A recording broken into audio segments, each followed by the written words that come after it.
let's Fucking. let's I know it's emotional. Let's dive right in to.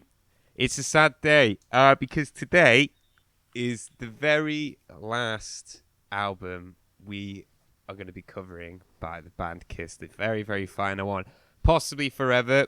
Who knows? Something might happen. They might come out with another one, but till then, this is it. This is the end. The end of our adventures with Kiss. So it's going to be a little bit different today. We're going to get into the background of this album, Monster, the final studio album by Kiss, number 20th. Well, hang on. If you don't pick, well, 24th technically, if you count the solo albums, 24th. Then we're going to be discussing the background for this album, then the album cover, then the album itself, and then we're going to do some final thoughts on the album, and then, say a little goodbye to Kiss, talk about our favourite Kiss songs, our top 10 favourite Kiss songs, what we think is the very worst Kiss song, a Kiss casualty, a goodbye to the remaining 4 members, and then our final thoughts on Kiss in general as a band. But before we do any of that, we have our list of Kiss albums from worst to best. And for one final time, I guess it's time to... Well, actually, no. I'll do it again at the end because then that will be the definitive list. Because this is what we're compiling. This is objectively the definitive, rating of Kiss albums from worst to best. This is it, objectively. We're finally answering the question. So, but we'll start at the bottom. The very worst, at number 23, is Gene Simmons' solo album. At number 22, it's Hot in the Shade. At number 21 is Music from the Elder. At number 20 is Carnival of Souls. At number 19 is Rock and Roll Over. At number 18 is Sonic Boom.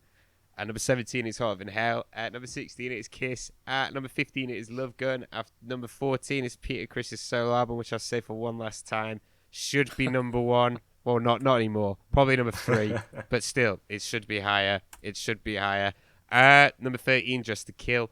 Number 12, Animalize. Number 11, Revenge. Number 10, Asylum. Number 9, Psycho Circus. Number 8, Dynasty. Number 7, Lick It Up. Number 6, Destroyer. Number 5, Paul Stanley. Number 4, Ace's solo album. Number 3, Unmasked. Number 2, Creatures of the Night. And number 1, Unmoved. But that could change this week. It could. Crazy nights. It really could. It's all to play for. Will it cling on to that number 1 spot? But we're not here to talk about any of those records. We're here to talk about Monster. So the first sort of rumblings of Monster coming into existence was from Gene Simmons with the radio station Heavy Metal Thunder. He said that the band were thinking of entering the studio and would probably be doing so in the next 3 weeks, and that they had 20 to 25 songs ready to record. According to Paul, the ground rules for this album was the same as they were for Sonic Boom. Gene, however, did not end up producing or co-producing this album, apparently because he had too many things to do.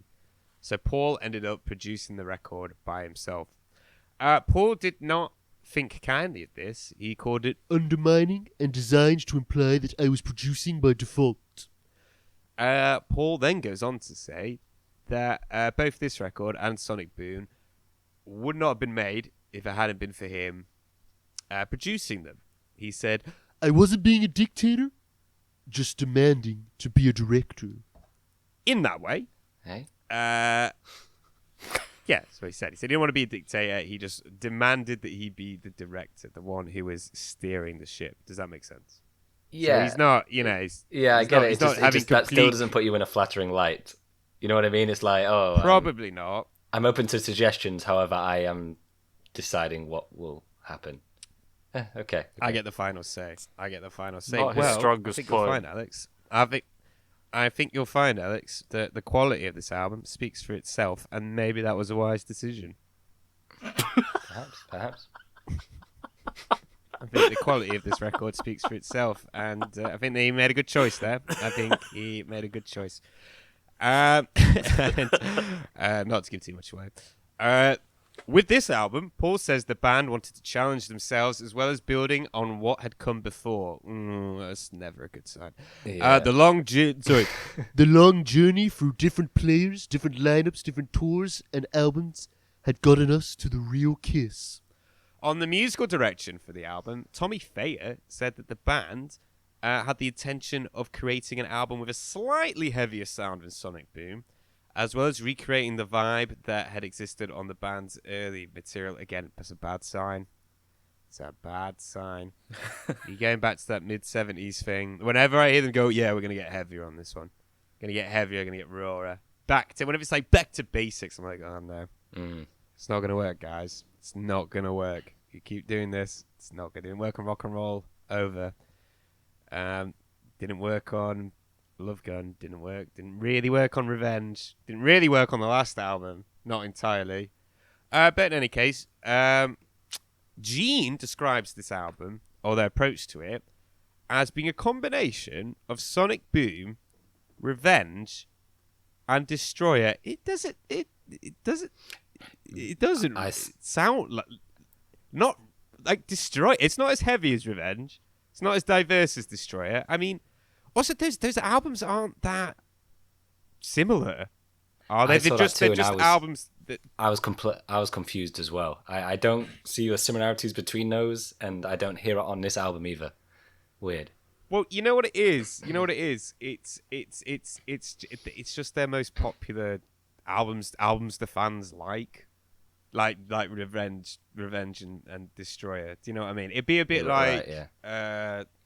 Do you know? I don't know. It'd be a bit like Radiohead saying, "Oh, our new album's a combination of OK Computer and Kid A." Do you know what I mean? It's just albums that the fans really, really are into. Do you know what I mean? Was Sonic Boom really well received? Do we even know? Not. I feel like I get mixed messages about the Kiss the highest themselves. charting. I think it was well received like by the audience who matters to them commercially. Yeah, right? And it charted fine. It charted. Yeah. I mean, for a nostalgia act, it charted at number 2. So I think that gelled well for the fans. I think the fans were keen on it. It's a tricky one.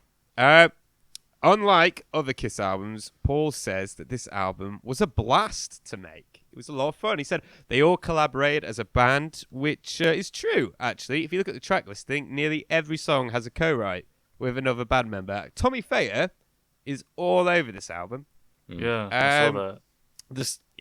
Yeah, all over it, for better or worse. The song Back to the Stone Age is the only song on the record to have a co-write with all 4 members of the band.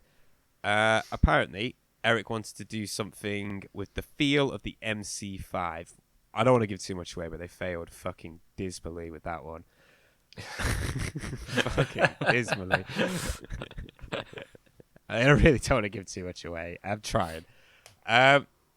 Of the album, Paul said that Monster wasn't just classic Kiss, it's classic rock. I mean, he's right with that. He's fucking right with that one. He's fucking right with that one. It's definitely classic rock. If there's one takeaway from this album, it is that it's definitely classic rock. It's definitely not breakcore. It's definitely not jazz. It's definitely like, it could be, it could be pop, but it's definitely classic rock. Absolutely. He's nailed that one on the head. The band also decided to use old analog equipment instead of more popular digital recording gear. In justifying this decision, Gene Simmons said, "Technology is a seductive bitch. She will seduce you. You press the button, you don't have to do anything. But analog is the love of your life. You can push really hard, and it always gives back." For the new album, the actual recording process was 24-track tape and an old Trident board. As many tubes as possible. You need tubes, electricity, and thick wood to make that thick sound. Danny, I I imagine you have strong feelings on this topic. What do you have to say? What do you have to say about this? How much do you want to talk shop with Gene, Danny? How much do you want to spend a few hours talking studio equipment with him? I'm not gonna lie, Danny. At the recording studios that you put together, I never saw any thick wood. So No? Starting to doubt your capabilities there a little bit. Well, no, but I would love all that old analog stuff because it's fun, and it can make you work in a different way. And under an intense microscope, there may be differences, but really, it's the same shit. Like Dave Grohl did that. You know, he was all going on he's about, coming up. He's coming up. I was just about to bring him up. No, on this topic, because I was going to say, at this time, Danny, you've hit on it. At this time, there was sort of a mini, and I mean mini, but a mini pushback against using digital equipment. Like the Foo Fighters had recorded their album Wasting Light on tape. And also Dave Grohl would make a documentary called Sound City, which was, again, just like a bunch of old people it was just a bunch of old people complaining about the evil of Pro Tools and how wonderful this really old soundboard that Dave Grohl sort of steals and forces Butch Vig to record with. But also, I guess, sorry to cut you up and stuff like that, but like, I guess in relation to this record, and not to give too much away, but at the very least, it sounds worse than Sonic Boom does. You know, whether that's cutting to the chase. On this album, this is the worst ambassador for analog sound ever. This album, argument. Yeah, if this is what analog sound is supposed to be, but for starters, I can hear digital processing all over this album. So yes, because I'm not aware of an analog machine that does the pitch correction that you can hear on Paul's voice at a few points. Which, again, in another context, I think I did last time, I'll defend that stuff. I think there aren't rules. And even in a more fucking positive conversation and a way of framing all of this, I think it's a fun conversation, digital versus analog, new gear versus old gear. Like I say, analog makes you work in a different way. Analog can be really interesting. And all of that stuff I think is great.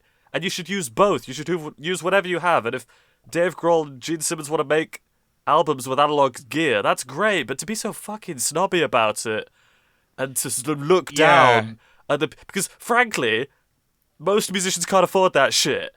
So it's really just sort of, it becomes this weird opulent porn of like this amazing gear. I don't know. So you have made me. I was sure I wasn't going to go off on one. By digital technology.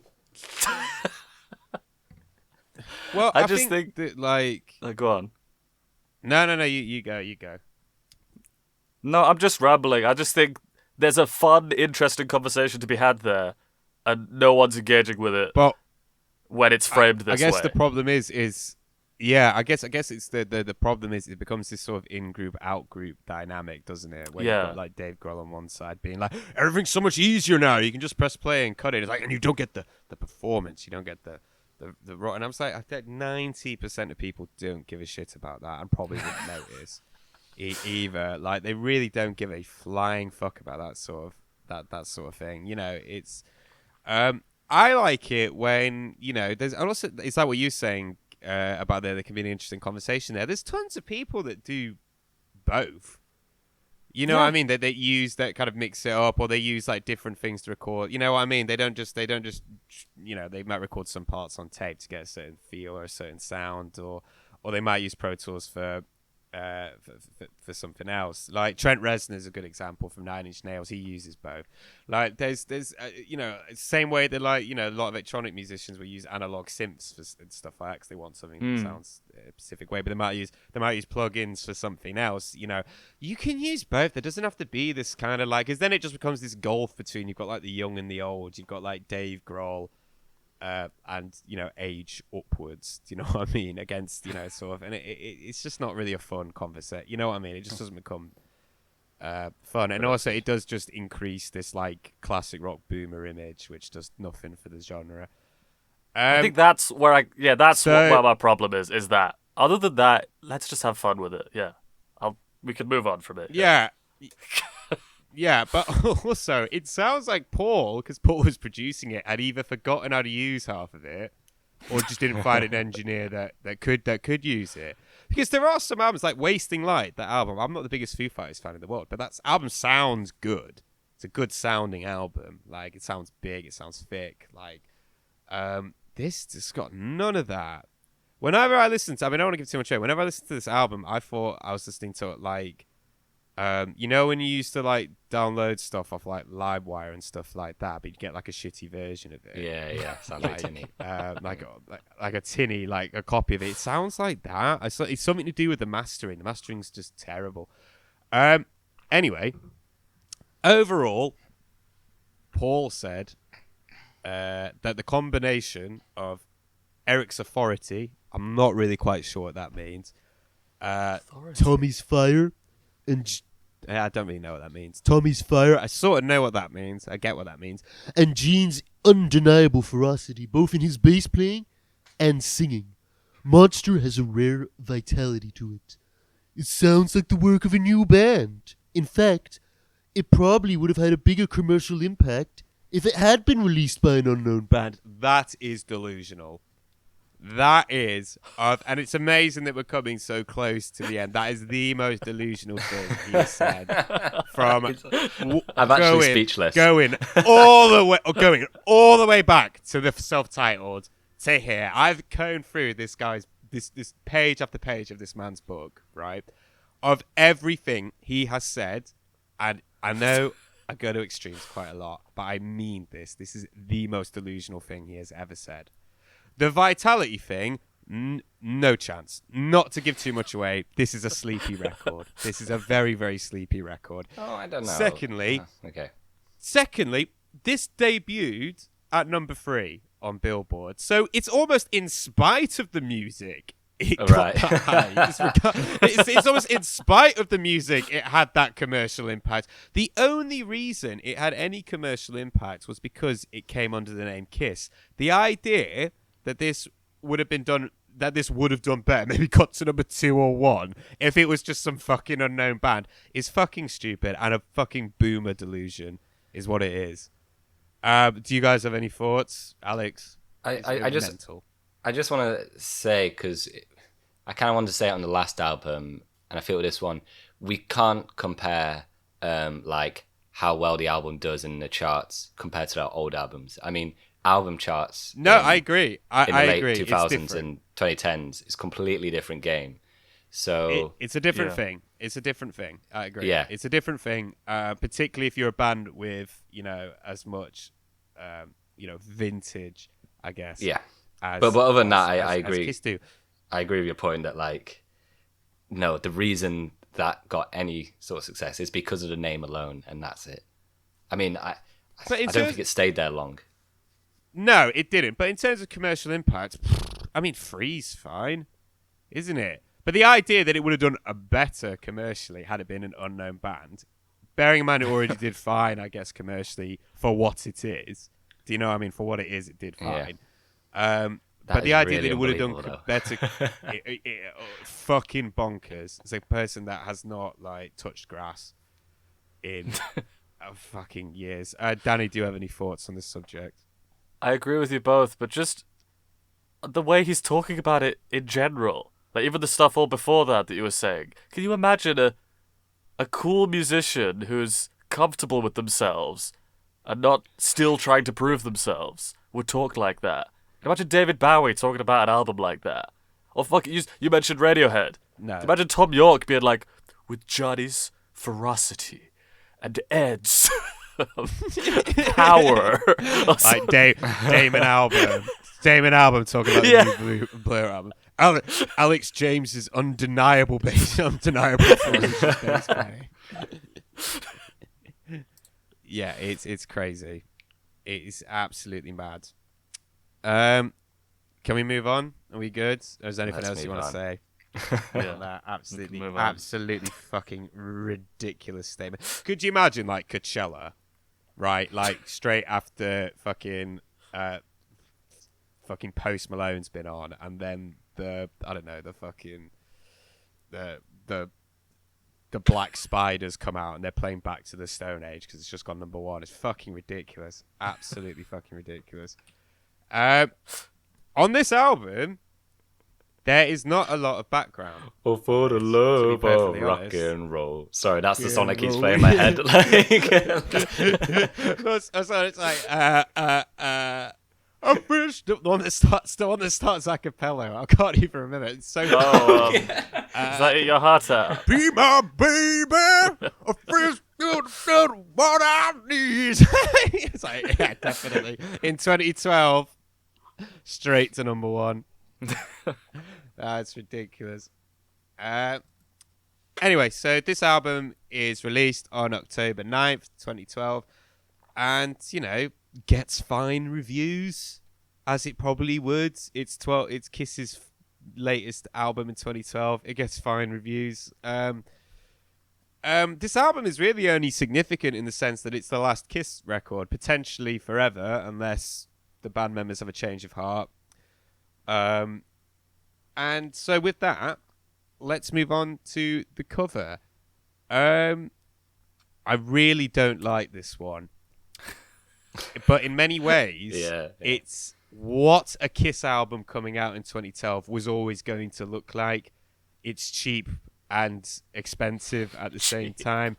The you know what I mean? The font on Monster, on the album title, is so dated, and it looks like it should be on a PC game. And another huge issue for me, right, is it just reminds me of Monster Energy drink. Look up Monster Energy drink, right? Look up the logo on the fucking name. They had the same line through the O. It's close enough, at least in a general sense. And because of that, the whole thing looks like Kiss did like a limited edition line of drinks that could become like collector's items for Monster. It does, and it doesn't help that Gene looks like he's drinking something. Look at Gene. You could easily Photoshop a can of Monster in his hand. Pouring onto his tongue. He could easily do that. Also, Paul's got his arm outstretched, and he could also put a can of Monster in his hand. Like he's giving it to the person looking at it. Other than that, Tommy shouldn't have his hand in his pocket. The idea that his suit the idea that his suit has pockets takes a lot of the magic out of it. He looks wonderfully casual, which clearly isn't the vibe the other members are going for. I mean, Eric's pose just speaks for itself, doesn't it? It's very silly. Eric's pose is just it's pathetic. And again, Paul, bar the fact that he looks like he should be holding a Monster can, I don't understand what's happening to him. Is he being dragged away? What's he reaching for? It's dumb. I don't really like all the grey and silver. I really don't like the stainless steel on the Kiss logo. It's very busy. No. I think overall, I think overall this fails as an album cover, but would be a perfectly fine marketing campaign for Monster Energy drink. That is my feelings towards this album cover. I mean, who wants to go next? I guess I'll push back a little bit in that. Yes, you're right, Alexei, about pretty much all those points. It's still one of their better album covers in a way. Like think about some of the rubbish we've had, especially over the past few decades. I think this is better than Sonic Boom. No, what do you guys think on that? Disagree with that. I disagree with that. I think that Sonic Boom benefits at least from being sort of hand drawn. I think that gives it a sort of timeless quality. This I don't know. Sonic Boom also looks very cheap and very soulless. I feel like with this one, it does look shit. It looks terrible. It looks absolutely awful. I don't like Sonic. I don't like the album cover for Sonic Boom really. But this one, I feel like they fell into that trap of trying to utilize technology of the day, and it hasn't panned out. Yeah, I think it's fine. Always worse when people do that. I actually like Paul and Gene's poses in a way, but it looks ridiculous when they're next to Tommy and Eric. In that, you know what Tommy and Eric look like? They just don't have anything going on. They look like you know what they look like together? If you take Paul and Gene out of the equation, they look like they're taking a picture for like a Christmas gift card, you know, that couples send out. Yeah. Like, Merry Christmas from Tommy and Eric sort of thing. Now do a silly one. Yeah, all you need to do is change Eric's fist into like a flat hand on Tommy's chest. And then it really is that. I'll go nice on Season's Eric, greetings. but Tommy looks so lame, and his face just a little really does. like half pout. He just I know. for me he still can't take over. Like the fact that he's got the same makeup as Ace, and like he can't give any of Ace's energy, like or anything. He just doesn't seem like he fits in that sense. No. Musically, yes, of course, but He looks like he's between. He looks like he's between takes. Do you know what I mean? Yeah. He looks like he's kind of. You're so right though. The hand is so casual. It's so. It's such a bad choice. Too casual. It's way too casual. He looks like he's like having a chat to you next to a water cooler or something. Do you know what I mean? Like next to a photocopy. Like, hey, yeah, I took the kids out to took the kids out for a walk this weekend. Yeah, it's good. Do you know what I mean? He looks very like congenial. Gene's armor looks cool. It's like okay. It's true. Looks very pointy. Yeah, it's big. Are you done? I'm done. I say it's not great. However, we haven't had great covers of recent, so not for a long time. Not for a long time. A lot of others. So, Danny, it's not great. It looks cheap, but it looks like it's trying to look very not cheap. Especially like the font on Monster, I think looks so bad and dated, frankly, but dated at the time. I think. It just looks like bad graphic design. I don't have the words to describe that stuff, but I just really don't like it. I like that it's them. I think we've said that sort of thing before. I like seeing them and them not trying to be clever. But I agree with everything you guys have said. It's just... It doesn't look like an album cover. Like what you were saying, Alexei. It really looks like a promotional... leaflet or something, like a poster. A limited can. Yeah. Like a coaster or something. You know, it really doesn't look like an album. Oh, Gene, by the way, Gene, you feel free to have that idea. If you're listening, Gene, you can have that one. Monster coaster. Because I think Monster Energy, Monster, right? The energy drink, it's very Kiss. It's very Kiss energy. I could see there's a good synergy there. It could have been a project that fell through, but they didn't want to, not use this material.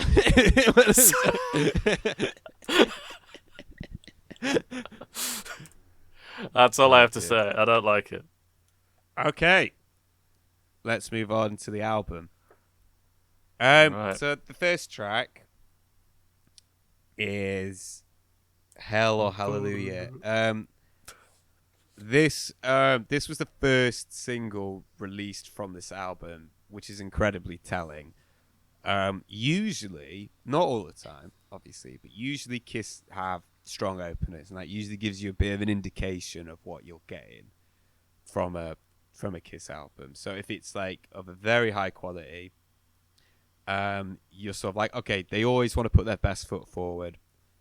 When it's not a great opener, usually, I mean, Unmasked being the exception, I guess. When it's not a great opener, you're always like, okay, we're in a bit of trouble here. This has that. I've written very little, in fact, nothing really about any of the tracks on this album. I think this album is, in many ways, unreviewable. I don't think it's reviewable. It's incredibly unremarkable. This track and all the ensuing tracks are unremarkable on a level which is not only like in terms of music, I think just in terms of things on this planet.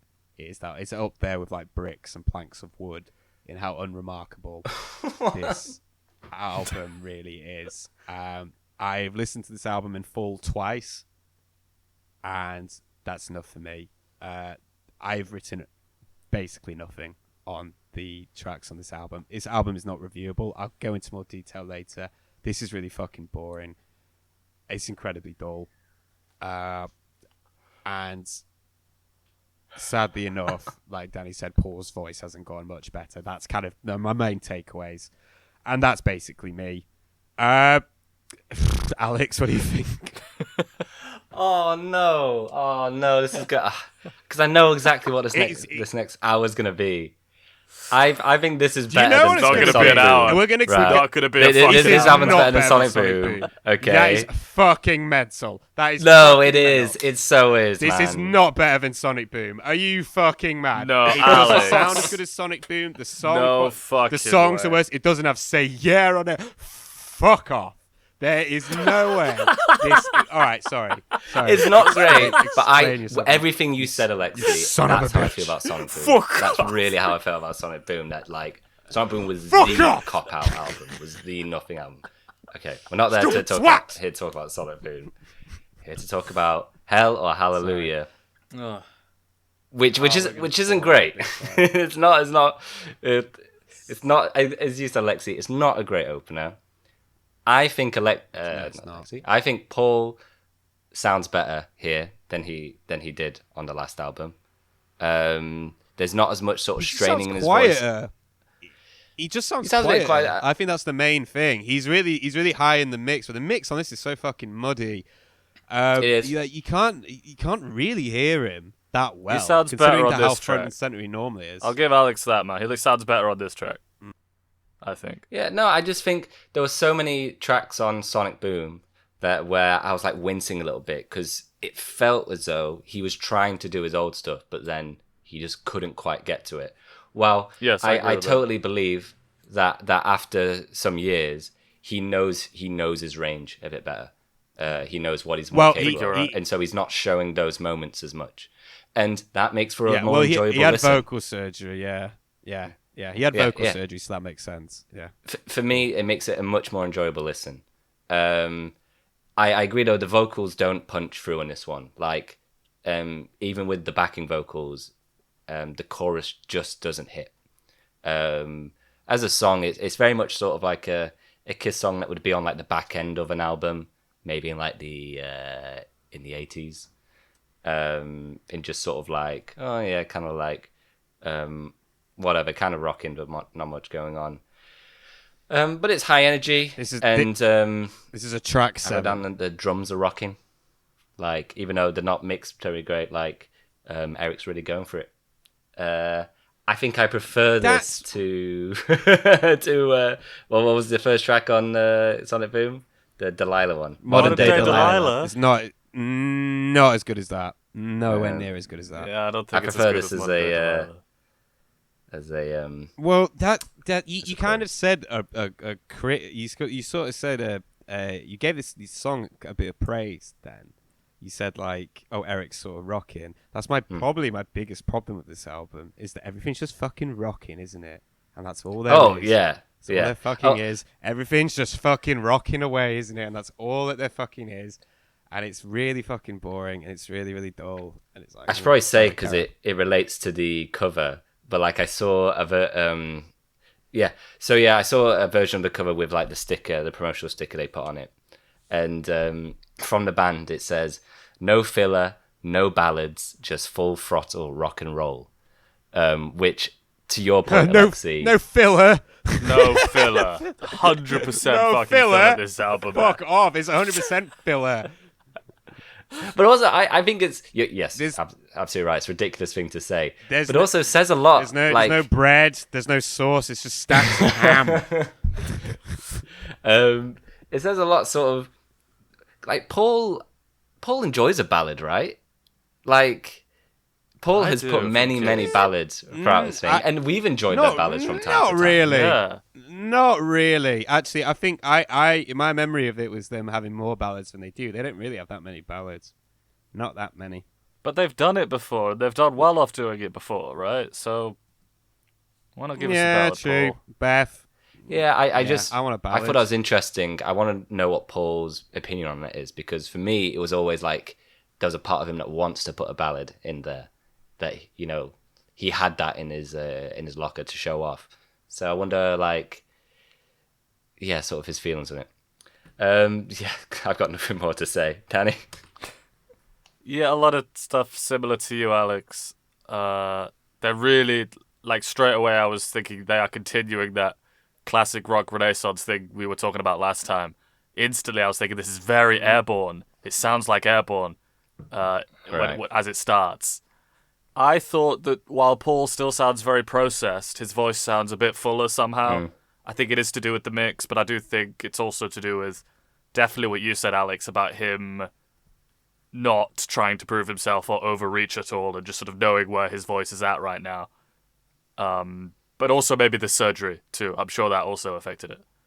I was already finding it difficult to write anything down because, like, this sort of music hasn't done it for me in years. And even back when I did like it a bit more, it wasn't the sort of music that I could say much about. I liked... he does a really nice sequence into this solo, and the solo's pretty good. It's, again, very Airborne solo, so I like that sort of stuff. Again, I keep saying Airborne because that's the example of the band I like who sound like this. I was just about to say, what podcast in 2025 is shouting out Airborne on the rate that we do? That's what this makes me think. Right, that's a similar time, and they were the young blood who were doing this at the time. And I liked Airborne. I didn't love Airborne, but I liked them.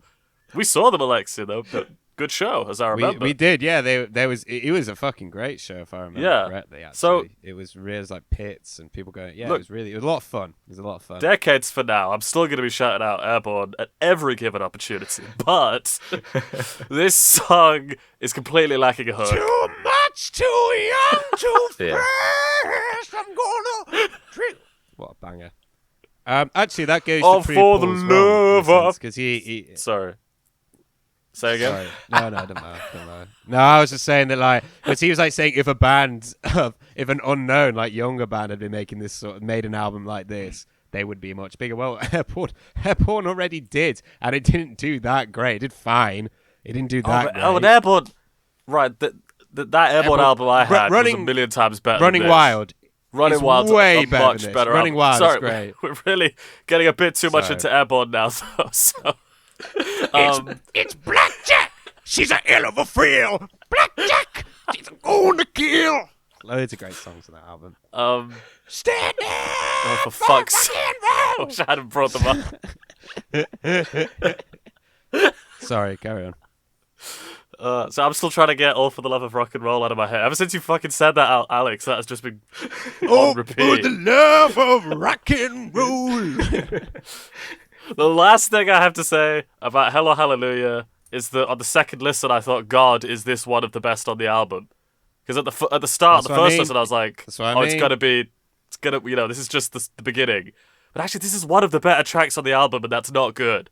They always do that. Good. They always put their best foot forward. They always put their first foot, and it's a good acid test because everything after bar the album Crazy Nights is going to be it's going to be diminishing returns afterwards. Do you know what I mean? Next we have the song Wall of Sounds. We have the song Wall of Sound. This isn't boring. This is not very good. It's shitty Zeppelin worship. It's not great. Danny, what do you think? I like the descending guitar thingy while he's singing, less so the generic riffing in between the singing parts. It's a hookless chorus again, but with even worse, like really shitty lyrics. This one, I do not like the words at all here. What is he talking about? I note in terms of the mixing, I noticed it's a much wetter album so far than what we've had in ages, like since the 80s. His vocals have been worse. Was the nicest thing I could say. Yeah. In fact, there was even really the problem. Yeah, there was even a pretty good scream before the solo, I thought, from Gene. Credit where it's due. It's mercifully quite short, but I was left thinking, like, who is loving this? Who is, like, really... I remember we said a similar thing about, like, Firehouse, which is a very different sort of song, but I'm like, who's rocking out to this? Because I looked online and it's got some good reviews from the fan base. It's all internal, but from the fans, they're all like, "Yeah, I was right. I wasn't sure about this, but I was really rocking out to this album." And I could not imagine rocking out to Wall of Sound. Yeah, at all. It's really it's really inoffensive, and I think that's my big problem, at least with this album and this sort of genre in general, which is like it's people that think this is really like badass and like edgy and stuff like that, and then if you put on something like Napalm Death or if you put on something like Napalm Death or something like that, not even as heavy as that, maybe if you put on even something like Idols or like something that's not even that heavy, it's just a bit more abrasive, or Korn, they'd be like, ugh. Put on what? Korn? If you put on Korn, yeah, they'd be like, that's just fuck that. Where's the hard rock? Where's the classic rock? Yeah, that's what I mean. Sorry, I thought you said porn at first, and I was like, what? If you put on porn, they wouldn't even like it. Put on some porn, and they'd be like, ugh. If they're like, what music do you like? Oh, I really like the sound. I really like the song "Wall of Sound" by Kiss. Check this out. He's put some porn on,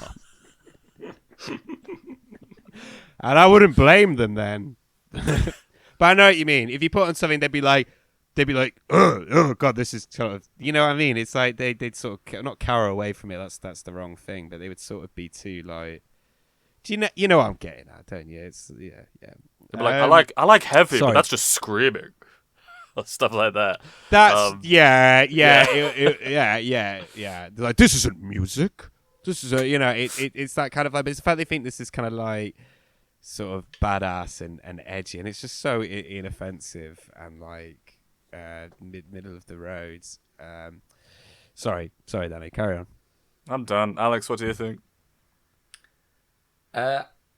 Gene's songs are always better when he gives like just more space to the instrumental, like he's just not constantly singing as much, which is a super backhanded compliment.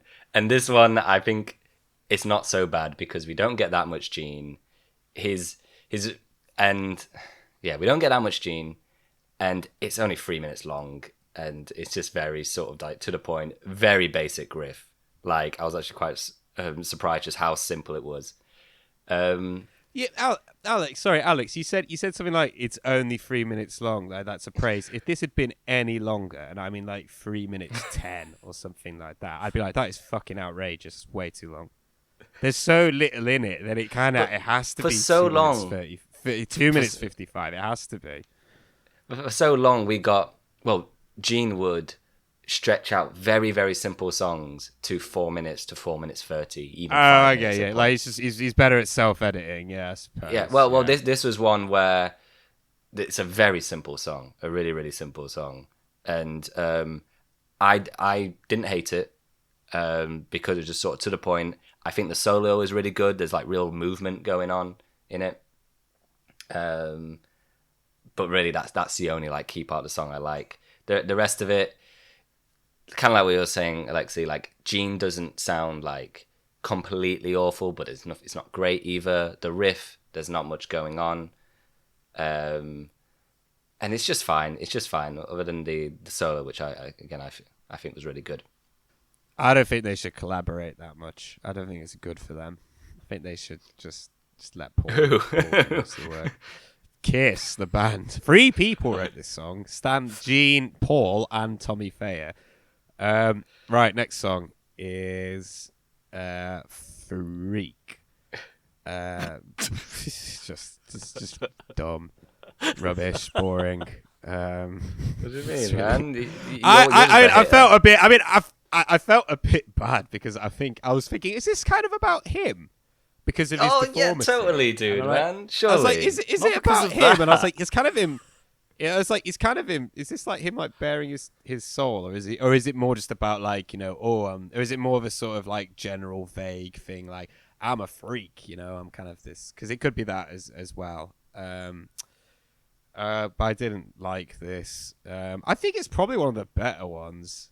Maybe I think the chorus. It is, yeah. God. Yeah, the chorus has got, there are freaks. Like I've told. At least I remember the chorus. Twice. Yeah, I remember the chorus. I've only heard this song twice, and And it was, I mean, just from my perspective, doing all this research on them, I was a bit like, I wonder if that's about Stanley the one-eared monster. That's how he refers to himself at one point during his book, by the way. And sorry, I shouldn't laugh. I guess. So no, you shouldn't laugh. It's just funny that's how he described himself.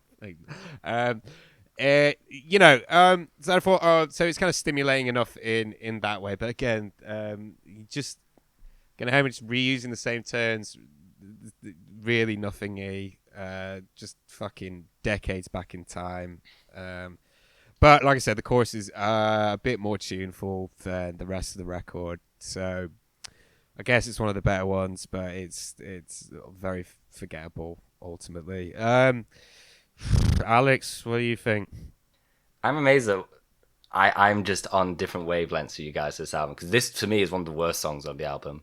In that, like, this is one where No. What the fuck? The other ones, the same album. I'm serious, guys. Like the other ones, yeah, they're boring and stuff, but at least when you hear them, it's like they tune out, or they hit such a template that it's just whatever. But like this one is it's so loud. This one, and I know like messy, like the mixing and stuff. And this one, and especially like the drums are just huge in a way I don't like. The lyrics, I do feel bad because I take it that he clearly is writing about himself and his experience. And you're also writing in the way, Alexei, that his songwriting though has always been incredibly vague. He will never ever write something that's like, even if he's taking from someone personal, he will never write a personal lyric. You know what I mean? Well, yes, I think he comes from that type of song. Million to one, but there's like million to one, but that is really rare. I agree with you. In general, you're totally right. A million to one's like a million to one is a million to one in that respect, because he doesn't normally write about his doesn't normally write about that side of his horrendous personal life, which is probably for the better. But you are right. The lyrics I think are really cringy, and I think it doesn't come off that great.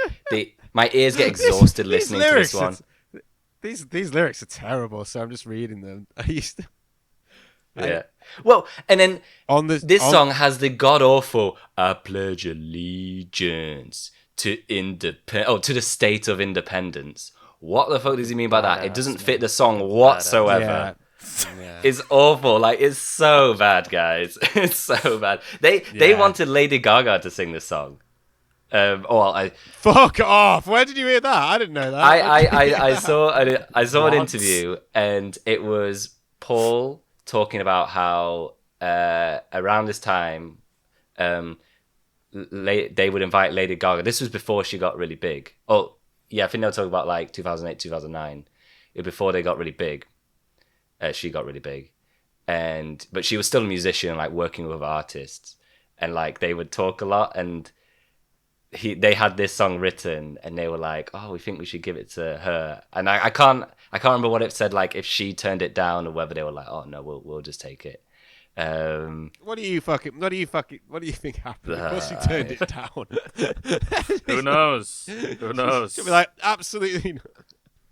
I might try and find it when Danny's talking, but this one to me, I really didn't like it, guys. Danny. Well, I didn't know Alex was such a bully. He was one of the kids back in the day, making fun of Paul. You're like, "Hey, Stanley, the one-eared monster, leave me alone." See, I don't think it's just about that aspect. It's about just generally being outcast. Like all the stuff about that's what I think. The state of independence. It's too vague. It is very vague. But I'm more with you, Alexei. I think it's one of the better ones of the album. Not to say it's great. I wrote. No, it's not. It's not. Yeah. I like these 4 chords a bit.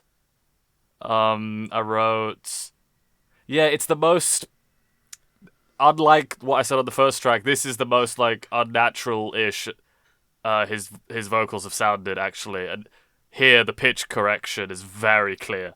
You really can. And again, it's a, when people bring up auto-tune, I usually am on the other side, kind of going, "Oh, shut up! You never know what that means." But here, you really can hear it, and again, I'll even often be saying like, it's not as bad as people think, but it is distracting here in a way that I don't think it should be when it's used, because it's not being used particularly as an effect. I don't think either. The vocals really aren't on it. Just overall, I wasn't liking them. And I will, to agree with Alex a bit more, I do think this is where the dynamics of the album started to really hit me. It's so monotone in the sense that I think I could assume it's a victim of the the loudness wars. I don't know if you guys, the idea that mastering just kept getting louder and louder and louder. But in order to do that, you need to squash the sound through limiting, and then you lose all dynamics. There's never any quiet moments because it's all 100% slamming loudness. This whole album is one of the worst offenders I've ever heard, honestly. And I've not looked at it on a graph, so maybe it's not specifically that, but to my ears, that's how it sounds. There is no rest on this fucking album. It is so grating. And this is the track where that really started. I started to feel that a lot, to the point where I thought there might be an all right song here, but it just sounds awful. I really just thought really bad. Yeah, to the point where I just thought this is nothing. And that's all I have to say. Do you have more to say about it, Alexei? No, not really. Okay. I sort of agree. I mean, I agree. Well, I agree with you. I think that like ultimately, like you said, everything becomes over compressed and it's like blasting at you. But ultimately, it sounds really weak and quiet and sort of limp. Which is just there's no punch because everything's hitting the ceiling. Yeah. And again, not a great sell for this amazing vintage analog gear. Because it sounds great. It's not. Track number 4. Oh, can I just give you the full Gene quote just so I got the full story on the thing?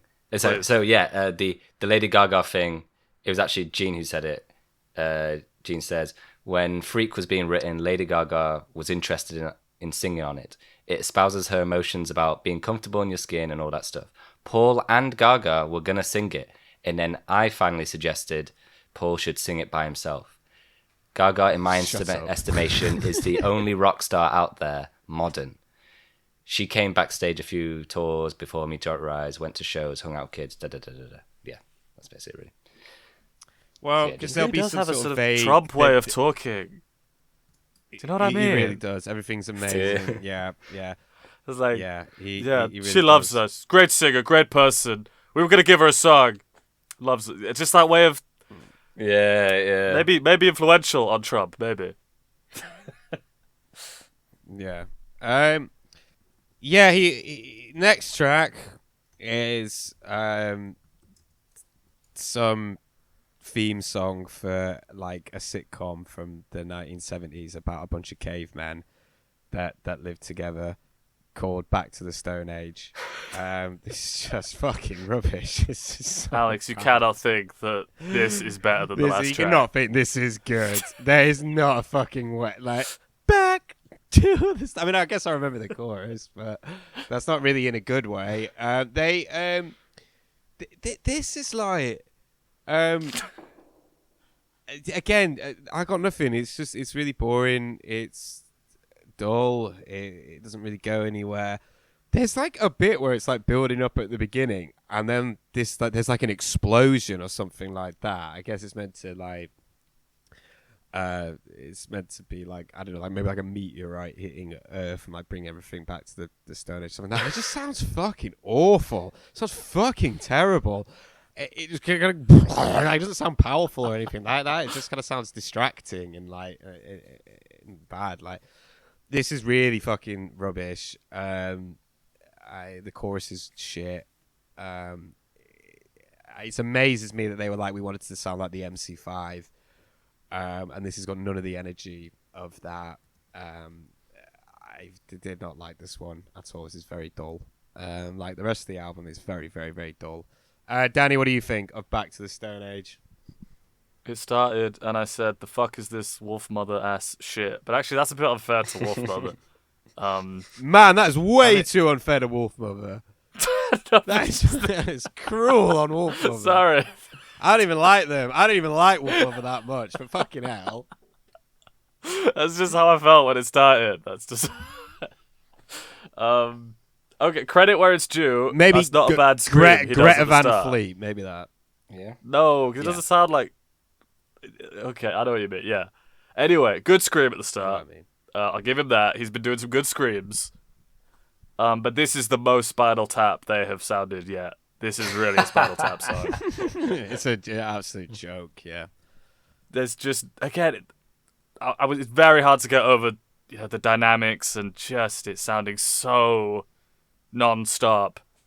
I'm afraid even the solo passed me by a bit, which is a damning criticism for me, because I think so often on all these mediocre albums that we've had, I've always been like, oh, at least got a pretty good solo. And for the most part, this album still has that too. But even just the track, the production lets barely it down. Pay attention. The production, yeah, I can't pay attention. With the solos, because with the solos, because of the lack of dynamics, whenever their solo does emerge, it's quite hard for it to cut through and sit with you, because it seems like it's being pushed. It's just one thing in amongst lots of other things, as opposed to being front and center. Yeah, absolutely, I agree. So, like I say, it passed me by. I could barely pay attention, and it gets worse from here in terms of how much I wrote, guys. So I'm sorry, Alex. You're gonna have to do a lot of heavy lifting. I got nothing. Alex, you got to do all the fucking work. I mean, you fucking clearly, you think this album's a masterpiece, but I got nothing. I genuinely don't think this isn't meant for me. I know the rest of the albums weren't either, to be honest with you, but this one especially, though. This is meant for fucking 50-year-old fucking men in cowboy hats, and this is fucking meant for me. More than any other album. And they say, they wear fucking cowboy hats. And oh, you can't beat that. That's rock. That's hard rock. That is. That's hard rock. And then they listen to a bit of fucking, I don't know, Anthrax. Yeah, Alex. Sorry, you talk. You talk us through back to the Stone Age. This one isn't great. This is the track that, like you were talking about last time, Danny. You're saying about how, because everything's so is at 11 and so up there, that you can't really hear differences. Like this one, the verse is so loud and so big that the chorus feels so flat in comparison.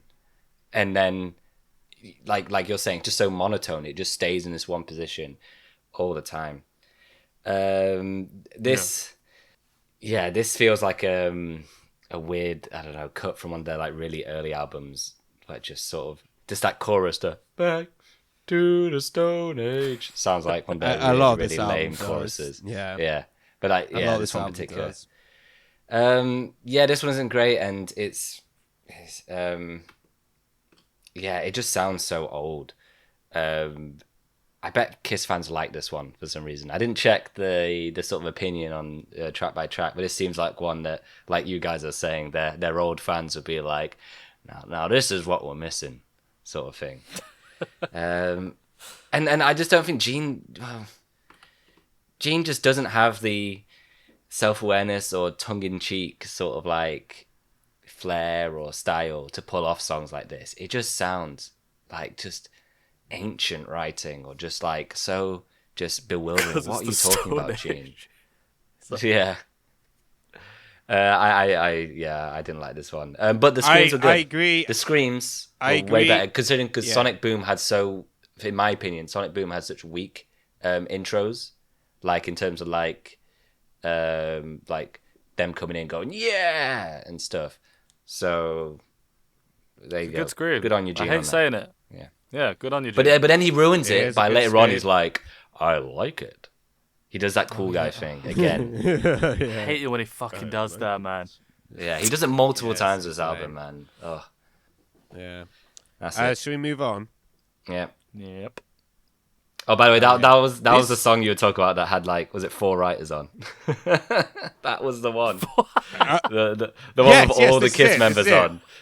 Yeah, this is all of them collaborating together. It's fucking. From my recollection, there's only 2 other ones of those. There's a Love Theme from Kiss. This is better than that. I agree. This is better than Love Theme from Kiss. That all four I'm not members sure are. anymore. But do you know what the other one is? no. Do you know what the other one is? You know I what the bet other one it's is? With awful. I forgot what it's called. What was the like we're the best? Oh, you wanted the best. Yeah, No. you wanted the best. That's what I was thinking of. No. That's not co-writes. That's them singing on it. Only Gene wrote that one. I'm talking about co-writes. There's one other one. I have no idea. It's. Do you want me to tell you? Yeah, go on. Yeah. It's all hell's breaking loose off Lick It Up, which is an absolute fucking banger. So they got a mixed record then, is what we're saying. Mixed record. All right. A mixed bag when they work as a unit. So there might be more, by the way. There might be more. I'm just doing that straight from memory. Okay, so track number 5 is called Shout Mercy. Apparently, it's called Shout Mercy. I haven't got a fucking clue how it goes. Like, I've written nothing about it. Obviously, it must have just fucking came and went, and I didn't really notice it. It's completely passed me by. I'm sure it's great. I remember nothing about it. So, yeah, we'll move on. Danny, what do you think? The only thing of note that I wrote was even all this stuff we're saying about Paul's voice not being what it was, and all this stuff, frankly, about how Gene's, he's doing some good screams here and there. There still is a nice familiarity whenever Paul comes back. I still felt that like the old days, but man, I was really struggling with this album at this point. This is so that quote rock is dead feeling that we mentioned on the last album with this classic rock revival stuff. I cannot pay attention to this. I'm with you, Alexei. Pass me by. I cannot pay attention. I got nothing. Nothing. I don't remember what it got goes nothing. like. Also, when people are like, rock isn't dead, I'd be like, oh, really? And then I would show them this album. I would play them this album. Yeah. Like, oh, you tell me it's alive and well then, and kicking based off of this. Fuck off. Right. Yeah. Carry on. No, I'm done, Alex. Well, I definitely agree that definitely at this point you're going, wow, this is it, isn't it? Like they just keep on driving, like just the same tempo, just the same pace, just the same. That's what I mean. Yeah, just range. We're just gonna keep going, and this song is a struggle in that sense because it is not a 4-minute song. It really isn't. I think in some world this could have been. It's not offensive. It's I think there could have been some with the chorus on this one, but I don't think there's enough here. There's not enough meat to it. But yet they stretch it out for so long, and like we've been saying there, it's just very monotone. I do think though that the vocals punch harder on this one than they did in like the first track, where like the sort of backing singer hits better. And this is where I'm going to kind of bring up one of the reasons why I prefer this album to Sonic Boom, which again, I say that it's not by a great deal, guys. It's not by a great deal. But the reason is they sound though, even though they don't sound great, they sound like they're enjoying themselves, which I think is something when it comes to it. Like, I feel as though Sonic Boom was just sort of they felt as though they had to do it and their heart wasn't really in it at all. While this one, I feel as though like you can hear themselves with their singing. They sound like they're having more fun. Their playing is solid throughout. And even on tracks like this, I got that feeling. Even though I don't think it's a great song, I would get that feeling throughout a lot of the later tracks, that I can sort of hear that they're having a good time. Do I sound crazy saying that? What do you guys think? Yeah, a little bit. I can't hear it. I don't fucking know. I can't remember anything about this track. Like I said, you might. I've heard it. I've heard it. I don't know though. I feel like Danny's made a really good point with the production and stuff like that. It just sounds so shit. It's quite hard to get a sense of anything really from it in terms of like chemistry and stuff like that. No, but again, I'm not one. I am not the person to ask when it comes to this song, to be perfectly honest with you, because I don't remember anything about it. I didn't hear. I don't really hear it, Alex. But even then, I don't want to hear him having fun. I want to hear him say "yeah," like that song. That's what I want to hear. because that song's better than this album. Yeah. So, Yeah, exactly. thank you, Alexei. Next. It's all right. Next. Long way down. Basically the same problem. I don't know what this song is. And so, Alex, what do you think? Wait, can I go first? I think we should start letting Alex go last. Okay. Because I say a little more than Alexei, but not much. Much like Alexei, I also don't know. I did put, it's so hard to write about. Apparently I like the chord structure, but it's a very common one. I thought his vocals are holding together here, but you can hear he's struggling. There was some nice licks weaving in and out here and there. That brought me out a little bit. But for most of it, I was just on my phone. I was just looking at my phone. Couldn't pay attention. Alex? Fucking hell, yeah. I will agree with you, Danny. I wrote down this one that, like, there's some nice licks and riffing, and that they, Tommy and Eric, again, that's what I'm saying last one, I can feel on this one that they're together, they have a lot of experience together, and they're sort of like, they're sort of jamming together. But this one, I think it's the one I wrote the least about, maybe. Because this song is all over the place. Like, the structure's so odd. The first verse goes on forever.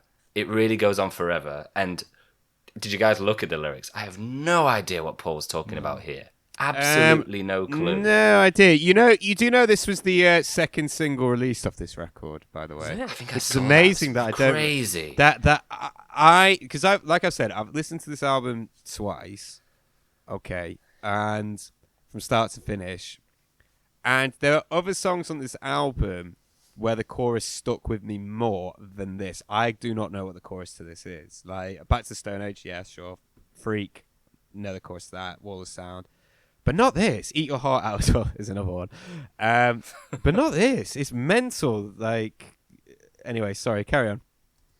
It's fine, because I agree with you, man. Like, I think it's about, like, telling people, when you've made it, like, you got to be careful because things are always going to go wrong. But, like, the metaphors and analogies he's using are so all over the place. He's talking about gypsies and, like, being seduced by a gypsy at the beginning and all this stuff.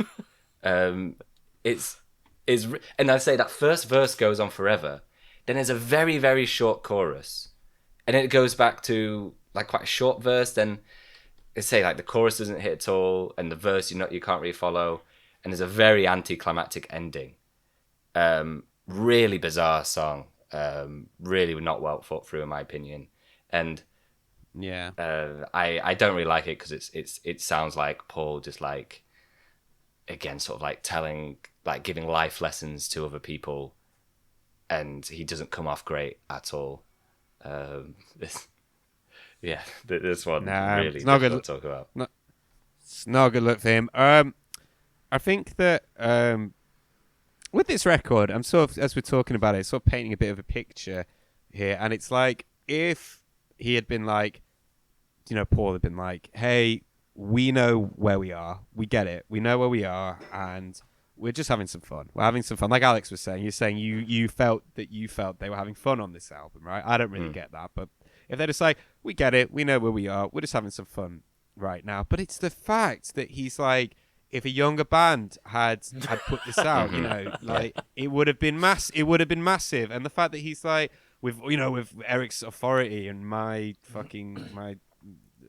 whatever, like fucking, and Gene's bass playing, it's got this vitality to it. But I mean, a quote I didn't bring up was he was saying "Hell or Hallelujah," the main single of this, would never be Love Gun.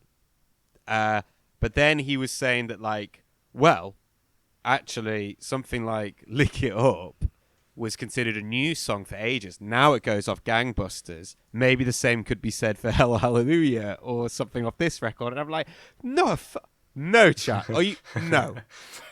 Absolutely not. Are you fucking "Lick It Up" compared to "Lick It Up"? Mental. It's amazing how out of touch he is. So the next song is "Eat Your Heart Out." You know what? I have a bit more on this one. This isn't like good really at all. This isn't a good song. But there was something about the the a cappella bit, which reminded me of a sort of Kiss of old. Yeah. That I had long since gone. Like, like the let you know, let you know, no, fucking barbershop Kiss. We'll call it that. We'll call it baby. Yeah, that's the other one I was gonna say. I would still in a fever, like fucking Beach Boys Kiss, like barbershop Kiss, like, and it's obviously music that they sort of. Like. And again, like I was saying before, had it been this thing of like, we're just having fun, we get it, we're old, we're past it, we're just having a bit of fun. I'd have a bit more sympathy for it. So I'm like, yeah, he does, there's a sort of nostalgia there, which is nice. But that's just from me, and that's simply from doing this exercise. Had I not decided I would waste my time ranking every single Kiss album from worst to best, I probably wouldn't feel that way. So it's purely because of that, and it sort of reminds me of doing those early sort of albums that I've got a little bit, I say a little bit, like a microscopic amount of sort of nostalgia for this kind of thing. But he's not good, ultimately. Alex, go. What do you think of Each Other, Baby? I agree with you, Alexei, that I think there's nothing wrong with them sort of like playing into that they're old and they come, that they have a love for this kind of thing. And yeah. I think this album could have benefited with them like being very more open about that fact. However, like I assumed, and then you confirmed with like those quotes from the guys, that they still very much just want to kick it with all the young bucks and like show that they're still relevant, which is just such a bad starting point for them. The intro for this song, to me, it's so performative and just is like, oh, like we've got it. I kind of wish like they tried to like make a full song out of it or play into it more, but it's just a bit of a lame intro for me. This song, Gene, sounds pretty awful. I think. Yeah, I didn't mind his singing so much in the second track or whatever it was. I forgot now. Wall of Sound. However, this one, like, it got to me. I just was kind of done with it. And this song is very boring and forgettable. I think more so than the other tracks we're talking about. I wrote the solo feels massive, and I really like that. It's sort of like he has this big solo, then he comes back in again a bit later on, and I really like that from Tommy in this one. I thought this was probably one of his standouts. But this one, again, too long for what it is as well. I agree, Alexei, that it has that sort of like classic Kiss sort of sound to it. But there's not enough here for me. Danny? Yeah, I sort of agree with you guys. I put This Is So Fucking Kiss, the title, the riff, the cowbell, all of it very Kiss. I don't think it's that classic Kiss, because after they do the a cappella opening, it's kind of the same old shit. I guess it's sort of vibing like their old stuff, but the production and the mixing makes it so hard for me to feel that. Really, it sounds so different sonically. Yeah, even if it's the in there writing's somewhere, a little bit like but it's their old all stuff. Yeah, it's all sort of like mixed in with this stuff they've taken on board. Yeah, because again, there's just no dynamics at all. I agree about the solo, Alex. The wah brought me back for a little bit, and it's a really good solo. I love that. But overall, I'm still bored. I was bored for most of it. Next. You know what? Actually, that is one thing that I will say, that I do think Tommy is trying to sound less like Ace on this album. that did stick out actually. Oh, that's probably true. Thinking, yeah, sounds more like his own sort of his own play on this record. Right, number 8, track 8, "The Devil Is Me." Alex, what do you think, mate? I was from the last track in this one. I was getting real sick of Gene. I'm getting real sick of him. Yeah. He sounds so flat here. He's all over this thing. He's fucking all over it. This is like a real, like mid-70s in terms of the track listing shared. You know what I mean? Very mid-70s. Quite too much Gene, not enough Paul. Yeah. Sorry, carry on. This one, he sounds so flat, and he adds just so much reverb to his voice. So much. I didn't think he sounded good in this one either. And just, he clearly loves the line, "The devil is me," because that's what most of this song is. And if you're not into that, then there's not much for you sound here. The guitars sound bad on this one. Like, just, you can't pick anything out. Kind of what we were saying before. And the solo, even though I can hear like little moments sort of like of cool guitar work from Tommy, it's not enough to sort of save it as much as the last track. I think he does even like a little like sweeping thing, little like I don't know, I need to find that again. Just more Gene trying to sound cool, and he just doesn't have the charisma or humor or anything to pull it off. Like, he again does that sort of the devil is me sort of thing, like to end the song. It's just like, oh my god, Gene. Not great. Nanny? I'm sick of this shit. Stop singing like that. Next. yeah, next. I agree.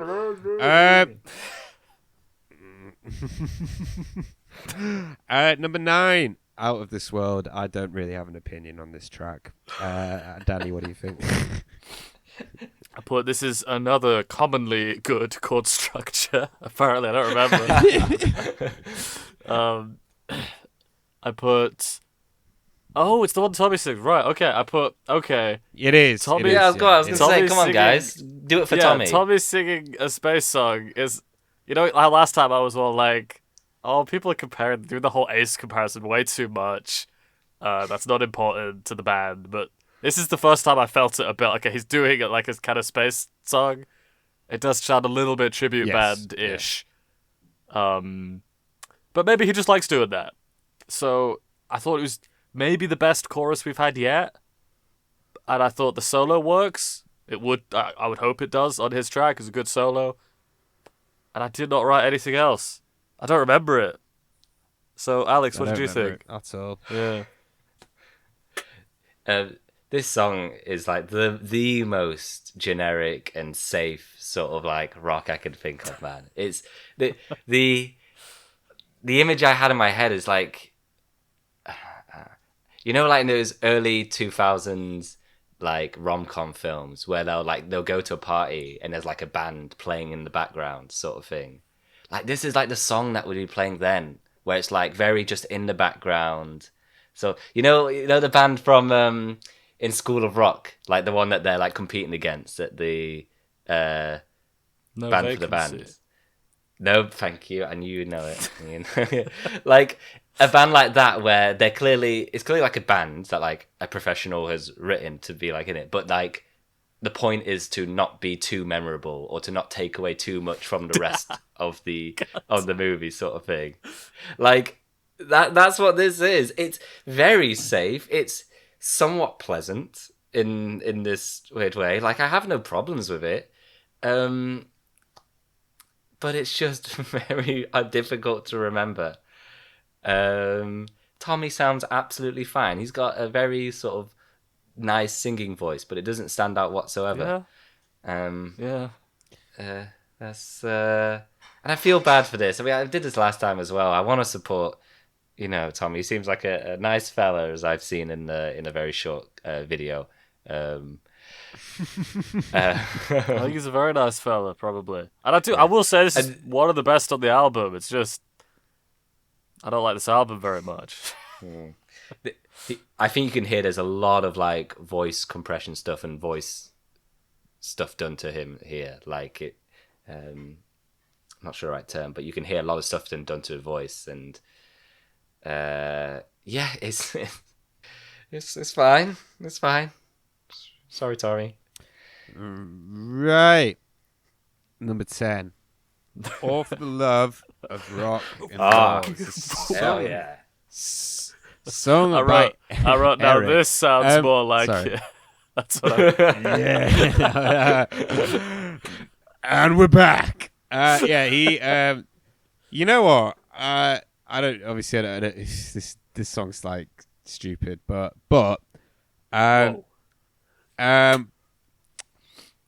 I think it's amazing, like the sort of the power of a performer. Because I think if Peter had sung this, I probably would have liked it quite a bit, or at least would have found it kind of charming in a way. It would have. It's such a Peter song. It's like something that would be off his solo album. If Peter, It's an Eric song, had sung this- Alexei. he didn't write it. He didn't write it. He just sang it. Okay. Well, no, but it was written for Eric. It was written for Eric. I mean, I think if Peter had sung, I probably would have liked it a lot more. But I just think this is dumb. Daddy, what do you feel? How do you feel about this? This is probably, in a funny way, the best track on the album. Yeah, in a way, it is sort of. Yeah, I kind of know what you mean. Yeah. Yeah, because it had a It made happy me chuckle riff. a lot. It had some raspy vocals. That I wasn't. Again, I keep having to reiterating that. I have a lot of respect for Paul's vocals, and it's difficult to age. Blah blah blah. But this didn't really have that. It just sounds like a good raspy singer. And just the fact it's just such this major song, and then right at the last bit he adds that blues note. So the "Oh for the love of" just sounds so funny to me. Again, I didn't love it, but I think Tommy and Eric have two of the best tracks. Like these two, the first track and Freak, are the only ones I could really begin to even talk about on this album. So, and I think this is the best of them. Yeah. But that's all I have to say. So, Alex, what do you think? On an album like this, it just, in a way, I agree with you, Danny. Just that the fact that they stand out more just helps them so much. Yeah, it's There's something about them. It just, when your ears pick up when they come on, because oh, what's going on here? So in a way, I agree with you. This song is really bad.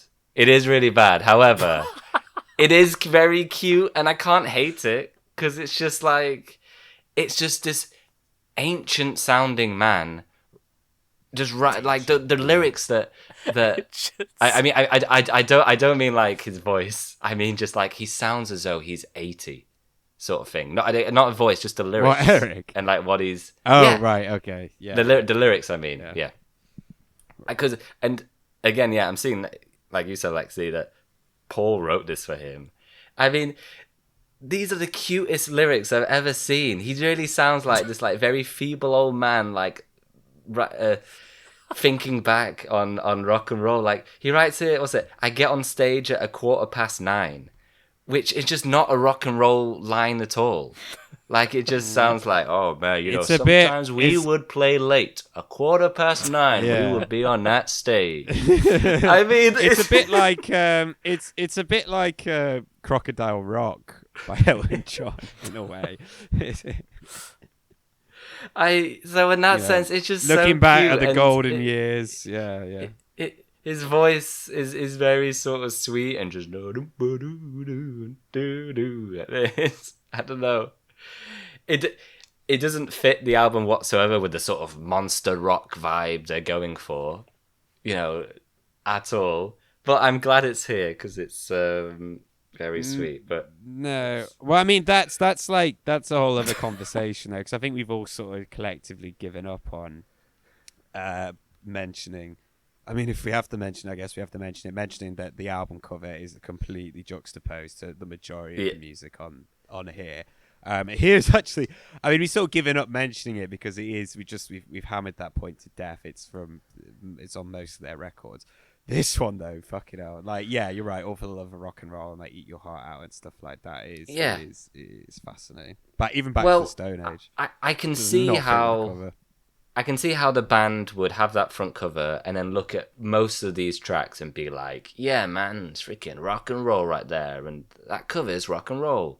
But I don't know how they can look at this track, All for the Love of Rock and Roll, and be like, yeah, that fits.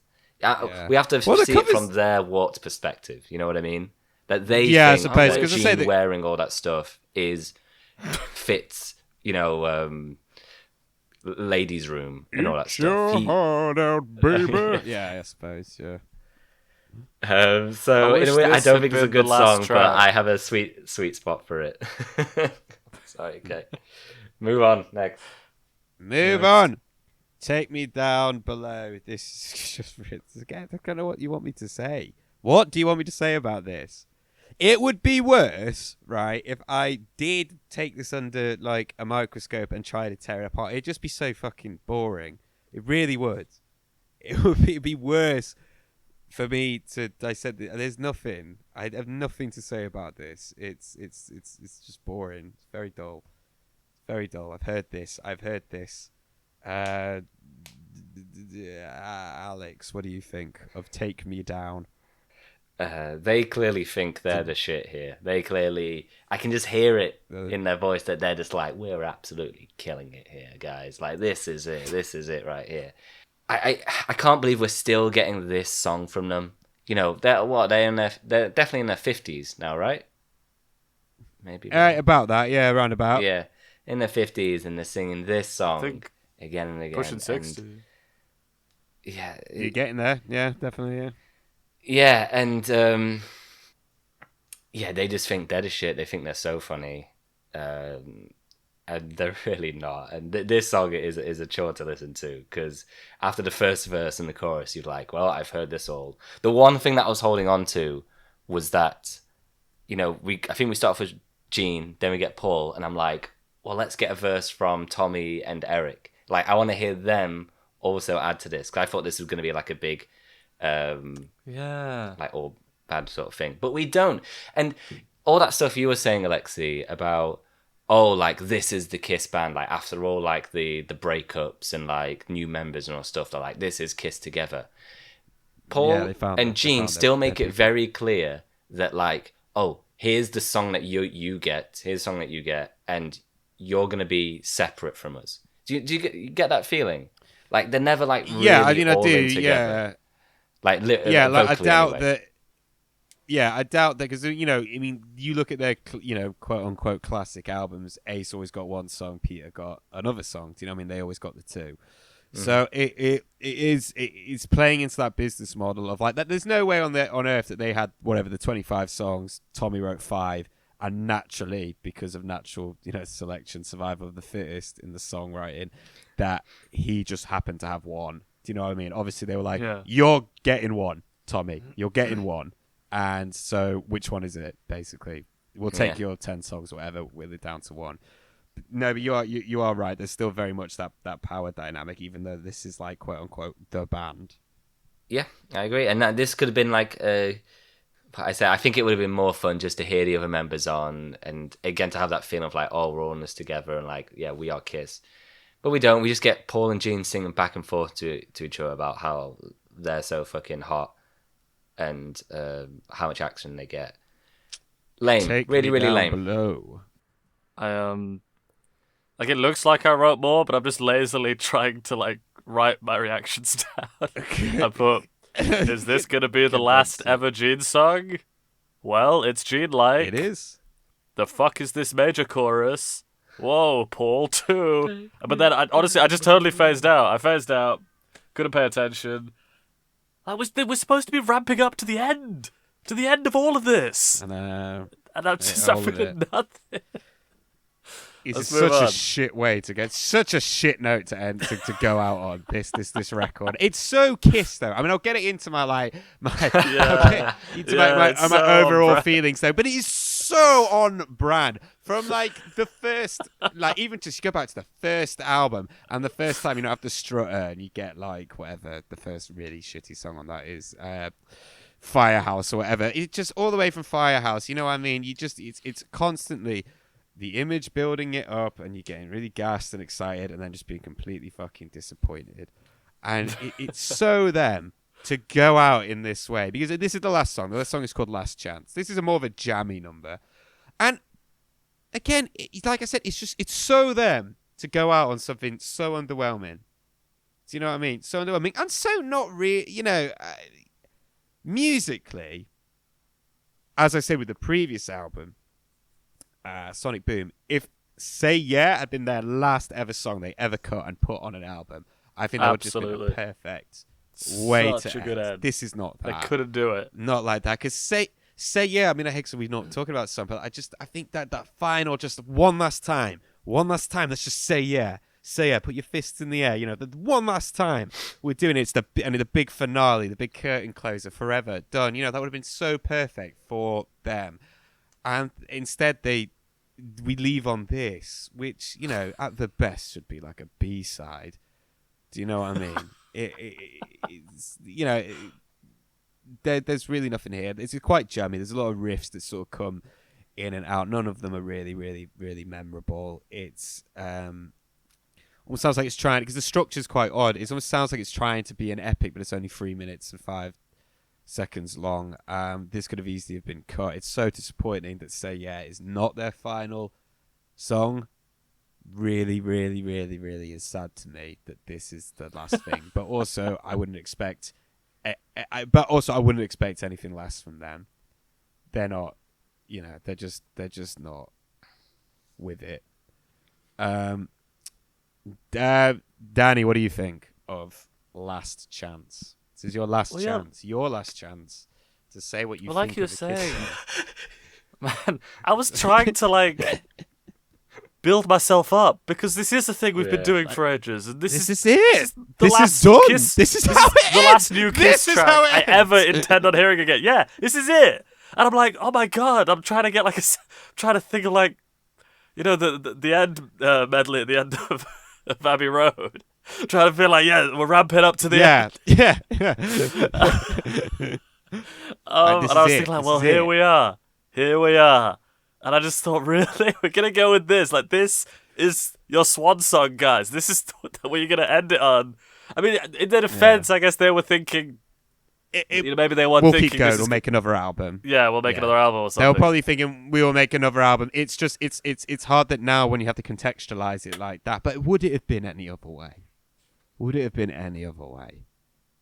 Of course it wouldn't. It would obviously. It was always going to end like this. I'm with you, Alexei. If they'd ended on Say Yeah, that would have been so perfect. And I know Alex agrees.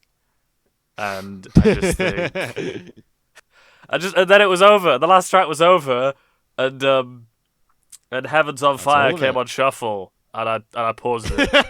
I didn't want to hear.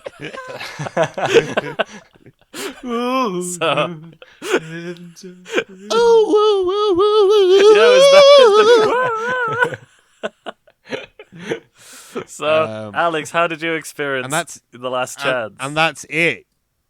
Sorry, what was your last chance? I had the exact same thing where I was like, come on, big finish. Let's do this, man. Yeah. Let's do this. And then you want, because Paul's got it in him to do a big number, a really big one. To pull out the stops. He usually doesn't do the final song on an album. Yeah. He's totally got that in him, but he doesn't give it. I totally believe that they didn't think this was their last album, or they didn't see this as their last album, sort of thing. Probably not. Yeah. Yeah. Not to say if they did, they would have done much better. But I just get the feeling that their attitude is always, we're going to do this, and then in a few years we're going to do another one. That they're always on that mindset of just keep going. Like they don't want to see themselves as finishing, as ending things. And so yeah, but we want this to be a big ender, and it's called Last Chance, which again added to this thing where I was like, that sounds like a big Paul ending, but it isn't, because I mean the chorus here is so weak. I mean, it's not even like how like this like big finale sort of feel, the last chance, like to go down in that way. It's just such like kind of a bummer note. Yeah, it's wild. And Paul, there's something about the mix in this one. It sounds like Paul's right in your ear, which is really annoying. Because everything's so big, loud, wet, there's no dynamics, and you just don't get this feeling that it's going anywhere. It sounds just like any of the other tracks on the album, or most of the other tracks on the album. And the message of this one, to me, it feels very forced. I don't hear sort of any drive or energy or passion coming from Paul in this one at all. And so this was a real bummer of a way to finish. And very Kiss, like you were saying, Alexei, so Kiss. That just like sometimes they don't realize what they have. Sometimes in that like this could easily been a moment, and they just didn't see the potential their whole thing. Well, this is the thing, because their whole thing is like more is more, right? That's their whole philosophy, and I'm like, yes, in your case it should be, but it isn't. Do you know what I mean? Like your music, give it more, like. Yeah. I will say, I know we're not going to talk about it, but there was another track they did, which was on some of the albums, Right Here, Right Now, which was... Look, we haven't cleaned up, we haven't fully cleaned up. There's B-sides, there's songs they made specifically for singles, songs they made that came out on compilations, remixes. There's bonus tracks. There's the But the only reason I bring it up is that I listened to it, and it's a bit better as a closer. It's not a great song, but it's a bit more like sort of in kind of like say it's a bit more like of an anthemic, like this is it, we're in this moment together. Let's enjoy this. Yeah. So for me, I'm a bit confused about why they were like, oh no, we can't have that on the album. Like, to me, it would have fit better as a closer, just slightly. So I just wanted to say that. Yeah. Okay, we're done. We're done. That is it. That is the last Kiss studio album. Pop the champagne. To date. Yeah. It's finished. It's done now. So let's talk about our thoughts overall about this album. This album is mixed badly. It's mastered badly. It sounds really underwhelming, particularly compared to the albums that they were referencing as well, like Sonic Boom. Sounds way worse than Sonic Boom. Even Revenge and Psycho Circus sound much better than this. Even the shit that they were coming out with in the 80s, like Crazy Nights, sounds super dated and super 80s, but it sounds better than this. It fits the music. Again, I think it's really fitting for Kiss to make something so boring and so unremarkable as a final album. They came in a boring, unremarkable way, and they left in a boring, unremarkable way. After Strutter finishes off the debut, and what's the second song? Nothing to Lose, isn't it? 1 second. Yeah, is it Nothing to Lose? Yeah, okay, yeah, perfect. Yeah, that makes sense. And then it's Nothing to Lose, yeah. So as soon as Strutter finishes and Nothing to Lose comes in, and then it's Firehouse and Cold Gin, Let Me Know, Kissing Time. They went out as they came in, just really underwhelming, completely juxtaposed with their image, and pretty... and just filler for days, all filler. One of our biggest criticisms of Sonic Boom was just how dull and forgettable most of the songs are. This is like Sonic Boom Light, which tells you everything you need to know about it. It's really, really, really, really forgettable. At the start, I said in many ways this is unreviewable as an album, and I stand by that. It's a Kiss album coming out in 2012. Is it good? Is it bad? It does not really matter. Their fans will like it, and in that sense, I suppose it succeeds, but that does not make it a good album. It's designed to placate the fans. This album, I think, more than any other we have covered, is just nothing. It is absolutely nothing. Is it offensive? Probably not. So I guess in that respect, it does not hit rock bottom. But the level of dullness cannot be ignored. In my opinion, this goes between Sonic Boom and Rock and Roll Over. The songwriting, I think, is generally of a better quality than Rock and Roll Over, more or less. But it is for sure worse than Sonic Boom and suffers from the same misgivings. But it doesn't have Say Yeah on it, and it doesn't have Modern Day Delilah or anything close to those two songs on it. It's amazing to me that after all this time, I get to the final album and just throw in the towel. This is nothing, this album. It is absolutely nothing. It's... Alex, what do you think? Who wants to go first? Because I feel like Alex, you're going to defend this album slightly more. Yeah, I will defend it slightly more. I can't disagree too much with what you're saying. I think it is very forgettable, and the mixing isn't good. But I felt the same. I felt that way about Sonic Boom, and there were more moments in Sonic Boom that grated on me. Like when I look back in that track list now, there were just songs that I was just like, oh, it's so annoying, or just like there was more. Gene had more annoyment. I suppose both songs have very annoying Gene moments. I just feel as though Sonic Boom was just a more irritating album, and I don't get the hype you guys say about Say Yeah and Modern Day Delilah at all. I feel as though they are very much in the same category as all the songs we've just talked about. I disagree. I completely disagree. Well, okay, we'll leave that. But saying that, I think it is a very similar album to Sonic Boom in many ways, and so I think we should put it close on the ranking. I would say it just goes the spot above. But if you guys want to say we put it just a spot below, above Rock and Roll Over, that's fine by me. Danny? I mean, it's just like Sonic Boom, but just made by slightly older men, basically. Over the love and rock and roll. Rock and roll. Danny, what do you think of Monster by Kiss? I mean, they went out on an absolute whimper. And in their defense, again, they would say, well, that's not how they went out, because they're not a studio album band, they're a touring band. Yeah. And actually, we need to remember they toured for, 12 years after this album released? So this is far from the end of their career. And they had singles and stuff.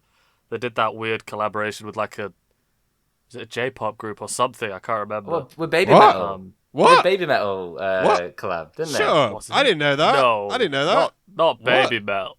It wasn't Baby Metal, was it? I could have sworn it. They've got singles after this. They did some... I remember hearing it. It had a weird... I've actually heard it, and it did nothing for me. Gene Simmons was in the music video, and Kiss were barely in the song. One second, let me see actually... if I can find it. Maybe they didn't do a song with them, but I remember they did stuff. They like... It's not Baby Metal. You may know Ukiyo ni Saitamina. It's on the... if you go on Kisses... I'm on YouTube Music. If you go on singles, it's them with... I don't know who the artist is. Oh, Momoiro Clover Z and Kiss. They did a track, guys, with Momoiro Clover Z. In 2015. Right. Yeah, maybe we can do a whole episode on that, maybe. I see here that Gene wrote a song for Baby Metal. That's what I'm reading here. Oh, is that what you... Okay. Okay, that makes sense. So they were very active in Japan, apparently. Anyway, yeah. I think all of the reviews that are positive of this album exist because this album exists in a huge vacuum. And again, what we were saying about the classic rock revival and what you were saying, Alexei, about this is just being for the old fans. But even then, I'd push back a bit, and I think did the old fans not? I think Psycho Circus is more for the old fans because it's got more of a range. It goes more places, that album. Similarly to what we said about Sonic Boom, in comparison to Psycho Circus, it doesn't explore as much as they have on on albums like Destroyer. And I know not everyone likes Destroyer, but to me, classic Kiss isn't just Rock and Roll Over. It's stuff like Beth. Well, hell, even Rock and Roll Over has stuff like Hard Luck Woman on it. This album has nothing like that except a couple of tracks by by Tommy and Eric, which are slightly different, but not that much. So, and again, in its defense in that way, it's not being sold to me in the same way as a lot of their quote classic albums. Say what you want about Love Gun or Destroyer, those are mentioned when we were young reading classic rock magazine. I would see those albums being spoken about sometimes in a way that no one now is talking about Sonic Boom or Monster ever. These are so irrelevant canonically to rock music in a way that you could argue their early material was still relevant. All of that is just to say, at the end of it, really more personally, how I feel at the end of this is just what I felt after that last track was that they are just speaking a different language to me musically, and I cannot feel that. And I would have loved to.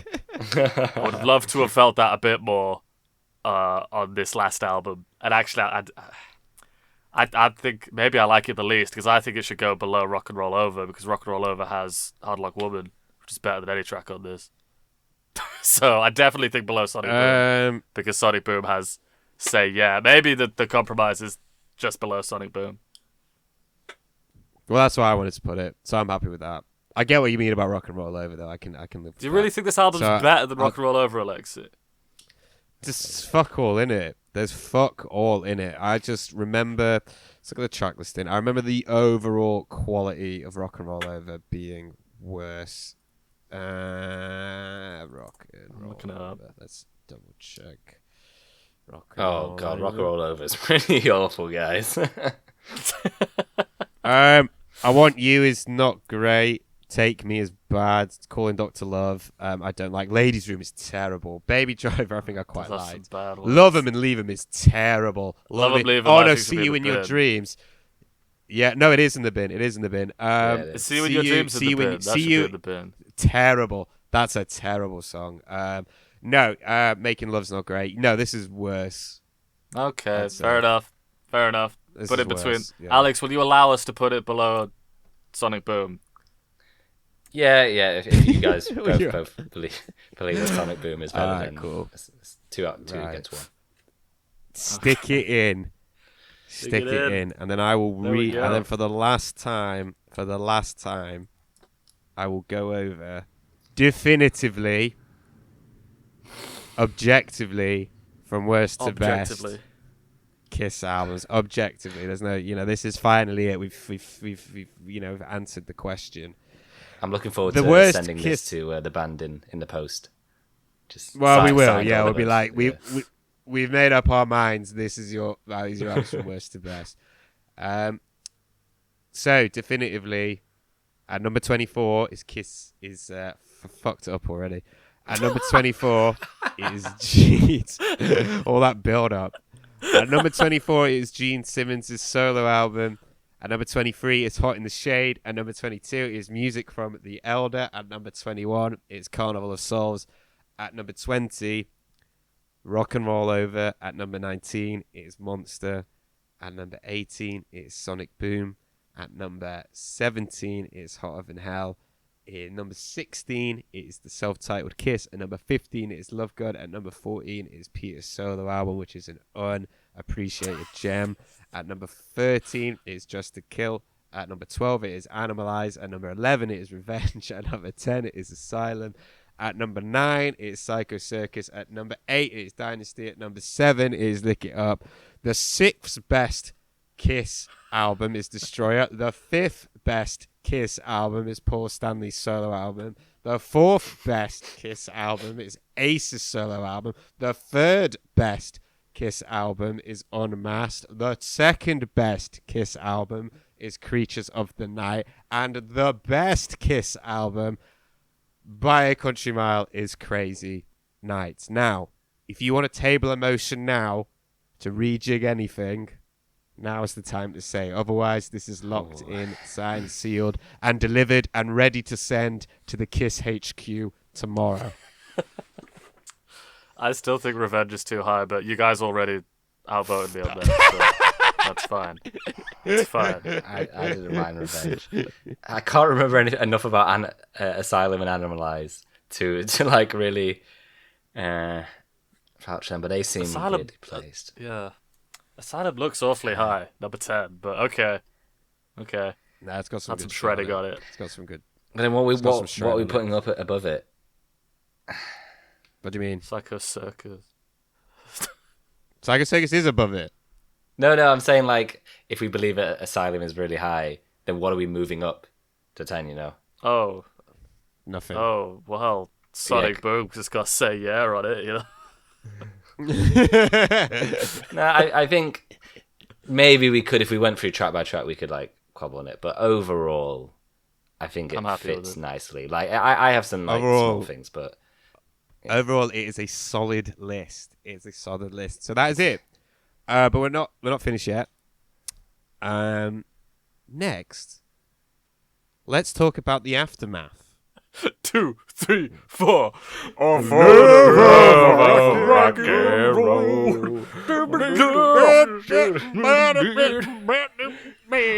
the stage at 9:15, I'm playing guitar and I'm feeling fine. 9:15. Perfect.